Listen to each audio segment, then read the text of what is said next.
Mr. Happy by Roger Hargreaves.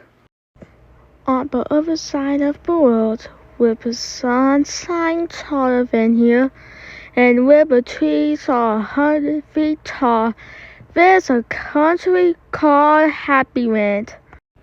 As you might very well expect, everyone who lives in Happyland is as happy as the day is long.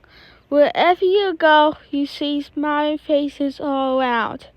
It's such a happy place that even the flowers seem to smile in Happyland. There's a story about someone who lived there who happened to be called Mr. Happy.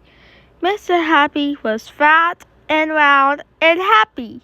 He lived in a small cottage beside a lake at the foot of a mountain and close to a wood in Happyland.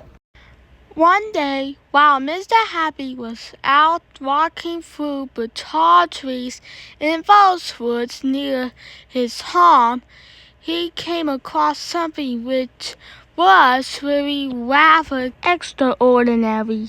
There, in the trunk of one of the very tall trees, was a door. Not a very large door, but nevertheless a door, certainly a door, a small, narrow, yellow door, definitely a door. I wonder who is there, thought Mr. Happy to himself, and he turned the handle of that small, narrow, yellow door. The door wasn't locked, and it swung open quite easily. Just inside the small, narrow, yellow door was a small, narrow, winding staircase leading downwards. Mr. Happy squeezed his rather large body through the rather thin doorway and began to walk down the stairs. The stairs went round and round and down and down and round and down and down and round. Eventually, after a long time, Mr. Happy reached the bottom of the staircase. He looked around and saw, there in front of him, another small, narrow door, but this one was red. Mr. Happy knocked at the door. "Who's there?" said a voice, a sad, squeaky sort of a voice. "Who's there?" Mr. Happy pushed open the red door slowly, and there, sitting on a stool, was somebody who looked exactly like Mr. Happy, except that he didn't look happy at all. In fact, he looked downright miserable. "Hello," said Mr. Happy. "I'm Mr. Happy." "Oh, are you indeed?" sniffed the person who looked like Mr. Happy, but wasn't. "Well, my name is Mr. Miserable, and I'm the most miserable person in the world." "Why are you so miserable?" asked Mr. Happy. "Because I am," replied Mr. Miserable. "How would you like to be happy like me?" asked Mr. Happy. "I'd give anything to be happy," said Mr. Miserable.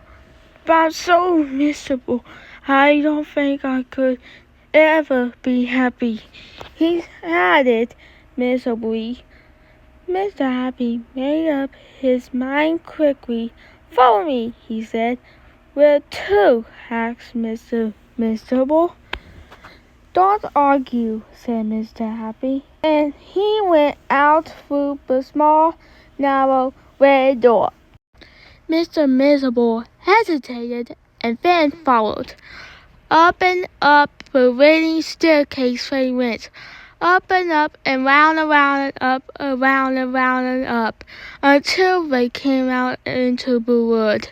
"Follow me," said Mr. Happy again, and they both set off through the wood back to Mr. Happy's cottage.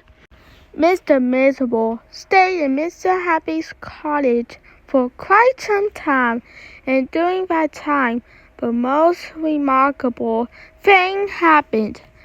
Because he was living in Happy Land, Mr. Miserable ever so slowly stopped being miserable and started to be happy. His mouth stopped turning down at the corners, and ever so slowly it started turning up at the corners. And eventually, Mr. Miserable did something that he never done in the whole of his life. He smiled, and then he chuckled, which turned into a giggle, which became a laugh, a big, becoming hearty, huge, giant, wild, enormous laugh. And Mr. Happy was so surprised that he started to laugh as well, and both of them laughed and laughed. They laughed until the sides hurt and the eyes watered. Mr. Miserable and Mr. Happy laughed and laughed and laughed and laughed. They went outside and still they laughed. And because they were laughing so much, everybody who saw them started laughing as well.